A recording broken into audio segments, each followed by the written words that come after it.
All right. Let's get going, I guess. So it's 8:01 p.m. By the way, I'm not some nutter. That's fine. Normalize that. I'm not going to be up till 3 a.m. doing these fucking journals because I'm not insane. Okay, maybe that already shows that there's I don't have what it takes. But you know what? I'm doing it my way, and I'm not staying up to 3 a.m. because I love my beauty sleep. But anyway, now I've got that out of the way. The first point that I wanted to really touch on was I've been thinking about how rejection, and kind of about how it's really just about statistics. Because I think often when you get rejected, it's very easy to sit there and go, oh, there's something wrong with me.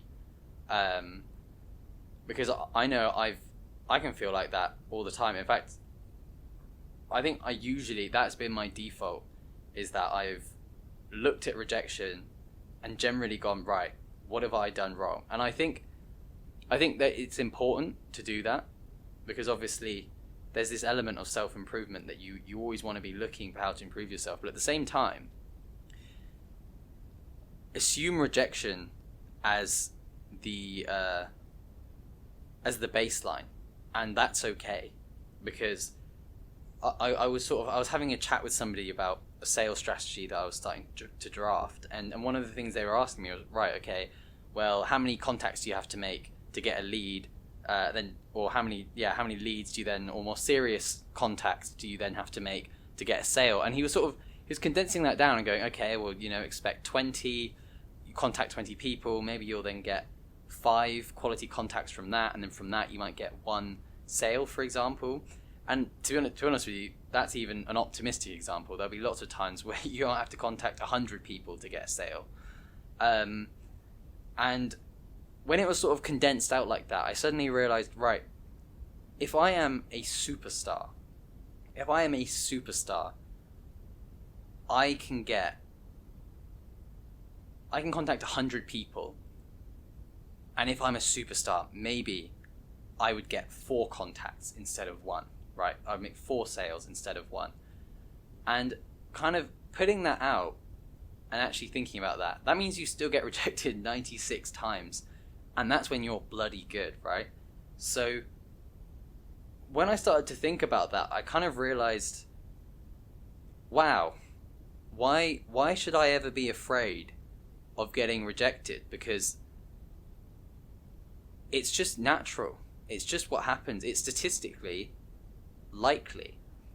And what inspired me to actually even think about this was I was swiping through Tinder and I matched with someone who was way more attractive than me. And I was like, what the fuck are you doing?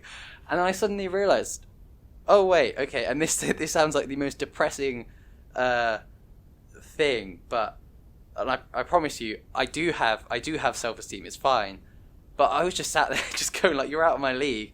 Fucking go up a little bit, man."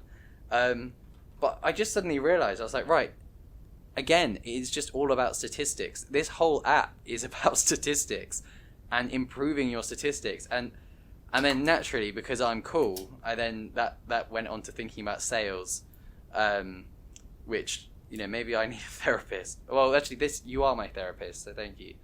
This next thing is about something called timeboxing. I've been reading a book called Indistractable by Nir Eyal, probably butchering that pronunciation, and, in advance, sorry, Nir. But yeah, so timeboxing is basically where you make sure that every moment of your day has been planned. Everything that you do, you have made time for it in your schedule. And while it sounds like an absolute nightmare, I've actually found that it has added a lot of clarity to my day. By every moment, it's like, okay, I know what I'm doing. There's no faffing around going, oh, what should I do next? No, because I've planned it. And I think some people might say that it sounds like you're over planning, but what I found is that in terms of time management, I now suddenly feel like, okay, cool, I need to be on doing this next thing once I'm done, whether that's, I've started my coding and then it's, okay, cool, I have to finish this at 10:30. and then I'll start looking at looking at a company doing something. But the point is I found it very helpful, and it helps me get a lot more into my day than I otherwise would, because I'm naturally quite a scatty person, to be honest with you. So yeah, I think that's just something useful. I'm going to let you guys know if it actually is something that I can stick to, because my schedule is pretty rammed at the moment. But, you know, it is what it is. I'm confident I can keep up with it, and I actually quite enjoy having this extra structure to my life. So this next point relates really to an argument that I had with my mum this week. And it was one of those things, you know, you argue with your parents all the time, or at least, you know, I think it's natural to argue with people sometimes. But it was one of those things where I picked up on personality traits. It was sort of a recurring theme that I've noticed in arguments that we've had, where essentially, it's very long to explain. Essentially, I won't tell you the specific context because it's boring, but I've noticed that my mum, when something goes slightly wrong, she catastrophizes, and instantly it's looking to blame somebody. It doesn't matter whose fault it is. In fact, usually if it does seem like it's her fault, she's probably a lot more likely to then go out on the offensive and start accusing people of things. And this specific incident, it was over something so small. She essentially poured water, boiling hot water, onto a hob, and started going on and telling me how selfish I was, things like that. And I just sat there and I just looked at her and I went, what? Do you not... This is a problem that can be resolved with a little bit of paper towel. And then her immediate response is, right, well, the water might trip the hob so that the gas won't light anymore. And I said, well, you don't know that. We haven't tried it. And there wasn't an issue. But the point is that I've noticed that we had another incident in a hotel, which was sort of similar situation, where her mind goes instantly to what is the worst possible outcome from this bad scenario, and I'm going to assume that is what's happened until there is definitive proof to the contrary. And this is something that, you know, I mean, no one's perfect, right? And because she's my mum, I think there's actually, especially like the defensiveness and not wanting to think that I'm wrong, I think that's something that I've inherited. And yeah, it's just something that I've sort of started to train myself out of. And I don't know how much you can train yourself out of your nature, to be honest with you. That's a whole different question. But it's only now that I'm living at home again that I've started to realise this is really not a good trait to carry forward throughout your life, just because I think it keeps you up at night. It keeps you worrying and ruminating over things that in the grand scheme of things don't matter, and I think it distracts from a wider goal. And I guess not everyone has wider goals, right? You don't have to. But for me, I just sort of look at it and go, right, well, why waste so much stress and time on, well, when things go wrong, I guess? Because when things go wrong, you want to be focusing on how to fix them, and if you're too busy looking to apportion blame, then you're never going to get anything done, and you're just going to wallow in your own failure, realistically. Yeah, but it's one of those things where I think it's because I don't know whether to have a conversation with her about it and say, you need to stop doing this, but at the same time, you know, who am I to say that? And I guess she's in her 60s now, or I don't know. She's old. I don't know how old she is, but she's fairly old. Don't tell her I said that. But like, can I change that? Is that even my place to do so? I don't know. I don't really know what the right thing to do there is, but I'm just going to keep living my life. But it was something that it really annoyed me at the time, and now I kind of look back on it and I'm like, whatever, it is what it is. Because at the end of the day, when something annoys you, you're just building up cortisol, and it's just, like, you got to ask yourself, is this worth destroying my health over? And I know it sounds dramatic, but if you let things get to you all the time, then that's going to build up. So that's what I'm trying to tell myself. And to be fair, right now, I don't care. I don't care anymore. I was annoyed, but whatever. Okay, so this next point is all about investing, really. So I've been reading the art, what's it called? Influence, the Art of Persuasion by Robert Cialdini. It's a great book, by the way. Definitely get it. I think it's just useful I've been using it to construct a sales strategy, actually, but then I sort of was using it so I've read it before, and I like to obviously think about investing. And in the context of investing, one of the things he talks about is something called the scarcity principle, which is essentially that people value things more when they believe them to be scarce. And that obviously doesn't sound like a very profound revelation, but there's all sorts of mechanics around it. And one of them is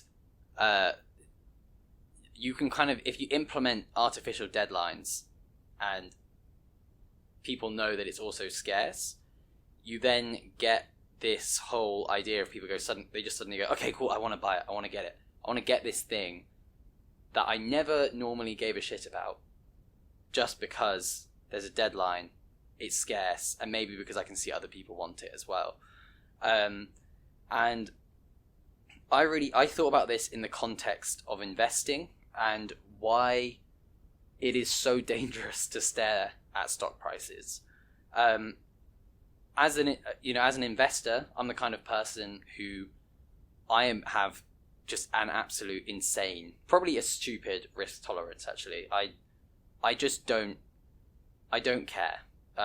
If I lose a load of money, I just sort of sit there and go, huh.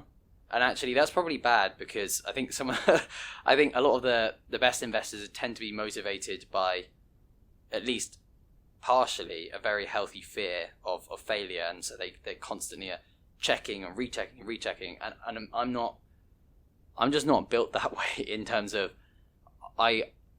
if I lose money, I just sort of see it as, right, well, this is part of it. And where was I talking? What was I talking about? Right. Okay. Yeah. So, so if I see that the stock has dropped by 20% or it's gained by 20%, I'm fairly agnostic to it. I just go, okay, yeah, cool. Is it going against my thesis? Yes. No. Why? What's going on? And what I have noticed is that when I have been looking to buy specific stocks, and I've been getting in, I think it's a great opportunity. If I look at the share price and I can see a share price chart in front of me, and I can see the share price going up, up, down, down, and I'm watching it happen before me, I'm like, oh my god, it's just gained 5% in a day, and obviously it'll inevitably come crashing down. But when I see that volatility, and actually you watch it play out in real time, I didn't realize this at the time, but I get this feeling of adrenaline, of my amygdala, which is the part of your brain, like your animal instincts essentially. I can feel it kicking in, and it's starting to go, Ben, you're going to miss out. You're missing out on something. And I have in the past rushed to buy something because I can see it's going up in price, and I'm scared because I know it's a good opportunity, and I'm like, oh, I'm wasting out on returns. The market is starting to realize what I think, and that whole line of thinking, it's just dumb. And it goes against everything that I rationally understand about stock prices. But it doesn't matter because it's not rational, and we're not rational. And I just think it's interesting how susceptible we are to these biases, even when you're aware of them. So now I just don't look. I mean, I look at stock prices after the market is closed because I don't feel anything when I see that. But I hate, like, because it's constant just validation and then destruction of your validation, I guess, just constantly going, oh god, what's going on? And there it is. I understand the whole analogy of Ben Graham of Mr. Market being manic depressive, because Mr. Market makes me manic depressive. So basically, just don't listen to him and speak to him with I guess, written signs. But I'm going to sort of move on to a related point here, and that's so I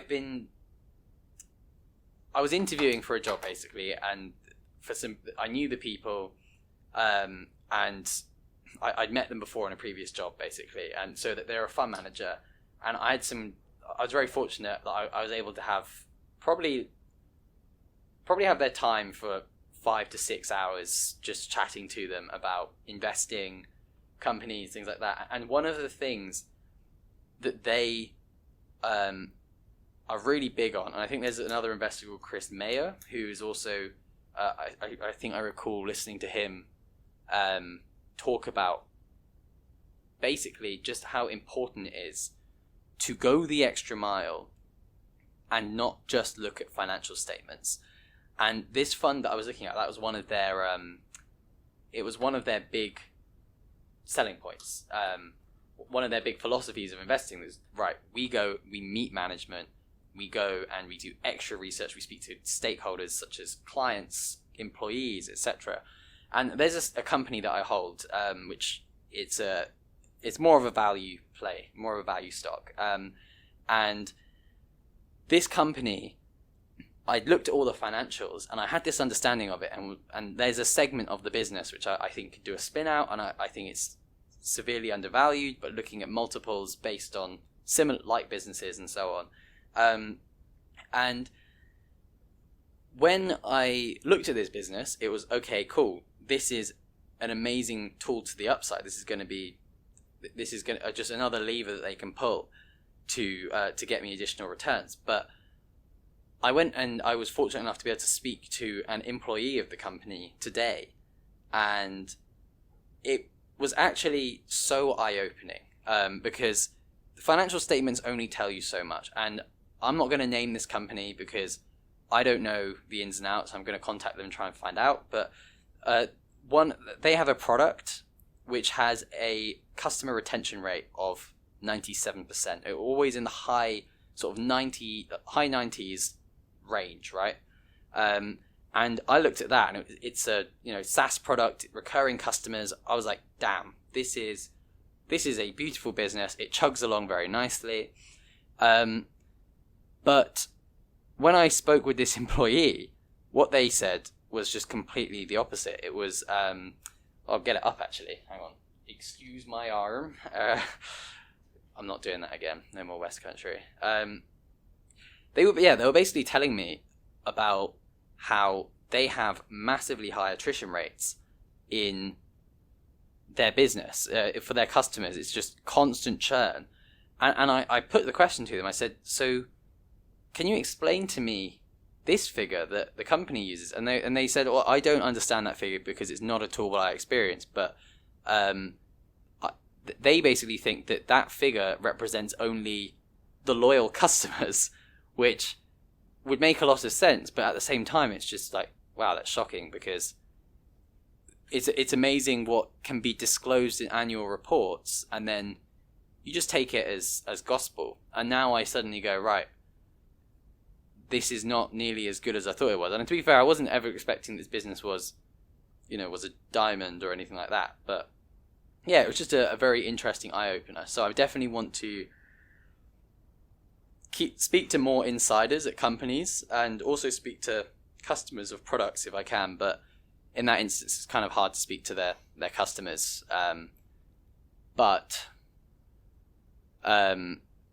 Yeah, I mean, it was another element of statistics as well, actually. So this goes on to an earlier point that I was just talking about. I put out messages to, I don't even know how many, a lot of employees. And one of them was kind enough to reply, because most of them just ignored me. One of them was kind enough to reply and basically just explain how their company is, they don't allow people to speak to employees. They don't allow employees to speak outside the company. And to be fair, that might actually be quite common practice. It was another one of those things where I just had to keep messaging people, and eventually you get a reply from an employee who just doesn't give a shit. So yeah, that's something that I've been doing, and that was really eye-opening. So if you are into your investing and you just look at financial statements, unless you're looking at the big companies, even if you are looking at the big companies, actually, I would say leverage connections and get out there and try and speak to people, because oh my god, that completely changed my understanding of that segment of the business. And so the final thing that I want to talk about really is that it is Saturday and I start work on Monday. First day on the job, which is exciting. It's a bit of a different job to what I was gunning for, to be honest with you. I really wanted to get into the investment world and be an investment analyst, though I did always have a worry in the back of my mind, because I knew I wanted to start my own business at some point, and I wanted to be able to understand and analyze what a great business was, right? But I also wanted to build great businesses, and I was a bit worried that by being an investment analyst, I was shoehorning myself away from having any actual real experience on how to build businesses. Because there's a quote from Warren Buffett where he sort of says, I'm going to butcher it, but it's something along the lines of, being an investor makes me a better businessman, and being a businessman makes me a better investor. So I guess there is relevant experience, definitely, but there is a lot of stuff that you just do not do as an investor, and you are very much like a, I guess, backroom guy. But I digress. It wasn't what I wanted to do initially, because so I wanted to look at stocks. It was something that I knew I loved, but I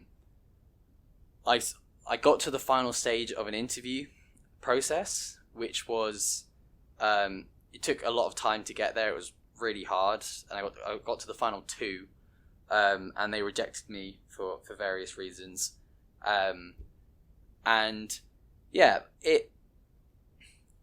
When they rejected me, I was fairly like, okay, cool, it's a rejection, whatever. I'm definitely getting a lot better at taking rejection. But I also suddenly realized, hey, I've been trying to gear myself to go into this industry for 4 years. I did a year in industry working as an analyst at a firm as well. And I just sort of felt like, right, what am I doing? Because am I giving up on going into this industry? Because it felt, so essentially I had a job offer for this job that I'm going to now, and I sort of sat back and I had to look at myself and go, is accepting this job, does this make me a quitter? Because I hate it when I hate not trying, and I hate it when I see people who aren't trying. And so I had a lot of mixed emotions about accepting the job, because I was really excited about the opportunity. I thought it was a really cool company, it was a really cool job, and I liked the founder as well. But at the same time, I hate the idea of feeling like I was quitting. But then also, it's better, it's good to rethink it's good to rethink your pre-held convictions, right? And there is a fine line between determination and stubbornness. And stubbornness, while it's great for achieving goals, it can mean that you achieve a goal and realize, oh wait, did I even want this? And it's just because of your stubborn nature, you refuse to give up. You're too tenacious. And I was lucky as well. I got from that interview process, I got a mentor out of it, which was really good. And they were so helpful. Not only were they an extremely interesting person to talk to, but they were so helpful in deciding whether to take the job that I'm taking at the moment. And yeah, I'm really looking forward to it now. I went into the office on Friday, got to meet everyone, played some pool because they got a pool table in the office, which is always a good perk to have. But yeah, I think it's going to be. There's a lot more variety to the role, and they're also going to support me with in terms of coding, which is something that I've been sort of teaching myself how to do at the moment, and it's the kind of role where it's what I make it, and I've got quite a lot of freedom within the company. Obviously, I'm going to have my work to do, but I think I'm going to be able to create value in ways that I want to, because it is a small company. It's got quite a sort of a startup-esque feel to it. And I mean, just from the meeting that I had with the founder on Friday, he was already saying, he penciled in meetings with me, wanted ideas from me about things, about marketing, about different sort of sales outreach strategies, because as I've mentioned a few times here, I've sort of been tinkering on that while I've been waiting to start, just because, I love it. I think it's all just a lot of fun. Yeah, so I think it's going to be really good. Everyone at the office, really nice. I've been fortunate that I haven't had a single first impression so far with anyone where I've gone, ooh, you're not my kind of person. I've got no idea how to sell. I'm going to have to do some sales in this role. But to be honest with you, bring it on, because while I've got no idea how to do it, I'm going to have to learn how to do it.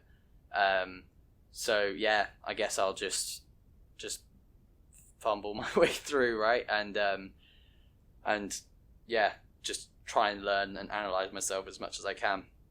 That's ultimately all I can ask for, really, isn't it? Yeah, so I think it's just going to be a lot of fun. And this week got a lot packed, and a lot to unpack. A lot packed in for me. I don't know what I was going to say, but hey, I think it's going to be an absolutely brilliant week, and I think this role is going to be absolutely sick, and I look forward to catching up with you guys next week. Hold your horses. I'm not done. I'm so close, just wait. I thought I was done, but actually there's a couple things I just want to ask. If anyone's got any experience with sales or has any tips for how to make that first contact, because I want to be doing some cold outreach to people, then, just comment away and let me know what your experiences are, what tends to work for you. And there's also, I'm looking for mentors as well, so I'm not asking for mentors in a comment section, but I'm just saying, if you know any ways of how to ask a mentor, or how to identify someone who would be a good mentor for you, I think that would also be very helpful, because I've realized I want more. I mentioned the mentor that I sort of picked up. He's absolutely great, and he's just a useful sounding board, great to talk to, get along with him, etc. But I want more, because obviously we're all confined by our perspectives. Oh yeah. Never gets old, even though I've only ever done it once. Oh